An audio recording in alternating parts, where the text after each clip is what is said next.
Thank you so much. It's great to be here tonight. This is our first evening in partnership between the Huffington Post and the 92nd Street Y.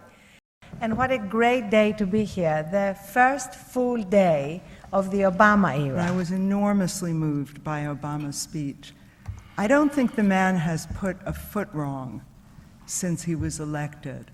I don't think he put a foot wrong in the campaign, and I'm even including Rick Warren, the purpose-driven life. I think he's shown a great seriousness. I think he's extremely smart and thoughtful.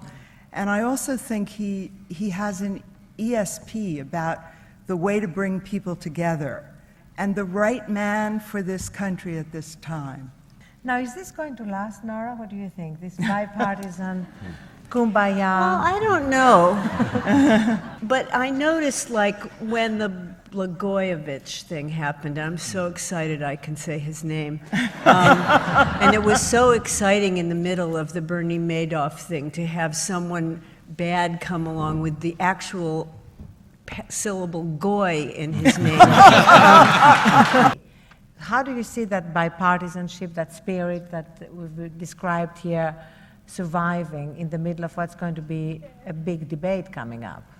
Well, I think what we've shown in the military community is that it's necessary at times for survival. You've got to take care of each other. You've got to have that sense of community and unity. And when we were in Iraq, there were no Republicans or Democrats. And you hear that a lot, but there really weren't. We worked together on a mission, whatever that mission was, but we were working together, focused on one task. And I think that there are some lessons to be learned from that unity that develops within the military. In a very down-to-earth way, what does it mean how people can help each other out in a hurry? Because you could serve everyone, let's say in your full-time life. You could join the military or the Peace Corps. You could be a teacher or a cop. Or if you don't have the time but have some cash, there are ways on the internet where you can pool money together, let's say through Donors Choose, which funds teachers' projects, Kiva, which is about microfinance, and so on.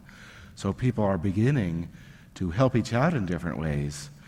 Although remember that, again, if you're, let's say, a single parent putting kids through school, you may not have that time or money to do that. So, Trey, we move from politics to culture. There have been some incredible teachable moments already. My favorite has been the first granny moving into the White House. Right. And it was partly because I'm Greek, and my mother, the Greek Yaya, lived with me and helped me bring up my daughters. So I kind of loved it yesterday when it was the grandmother who appeared with the children at the swearing in, and she's moved in, and it's an amazing moment because in America the tendency has been to put the grandparents in old people's homes and have them play Scrabble and wait for the Hallmark card, 2-3 times a year. What are your favorite teachable moments culturally?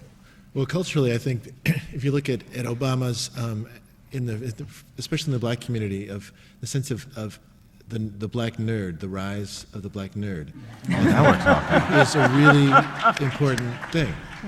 Because you think before, in the world of hip-hop, let's say you're in school and they'd say, oh, you're acting white because you're the smartest kid in class. There are kids that would not answer a question because they're afraid of ridicule from their class. And that's not going to happen anymore. It comes back to what, Nora, a couple of years ago, you had said that after all, the presidency comes down to casting. I did say that. Comes down to what? Casting. Casting. Yes, we were having a very depressing dinner after the last election, trying to think of who could be president, who we could win with whom, and we all went around the table, I remember, trying to analyze what had happened. And I said the thing I say about everything, because I see everything from the point of view of the movie business, which is that it's all about casting, and I do believe that. And I think Obama's a big star. And you'd see, like, his voice, how it changed talking to a black community speech. Then he'd be in Southern Illinois, where he'd just sound like a country western singer or something. He just has this natural way of just being who he looks at the audience and he empathizes with them, and he gives them, which is an amazing. He's a great communicator, better communicator than Reagan was. And he's somebody we can be proud of. I mean, it's nice to have a president we can be proud of. My question is for the gentleman from the Veterans Organization. I'm wondering what your thoughts are on Obama's proposed escalation, if that's even the right word, of the war in Afghanistan. I think the core of it is that this country has gotten into the false idea that troops are the solution to everything, like it's some kind of antidote to violence.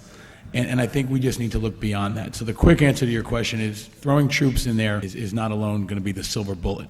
It has to be bolstered by diplomacy, by microfinance, by political investment, and I think we've got to get our heads as a country away from thinking that troops are the answer to everything. Well, thank you so much. Thank you all for being here. Thank you to the panelists.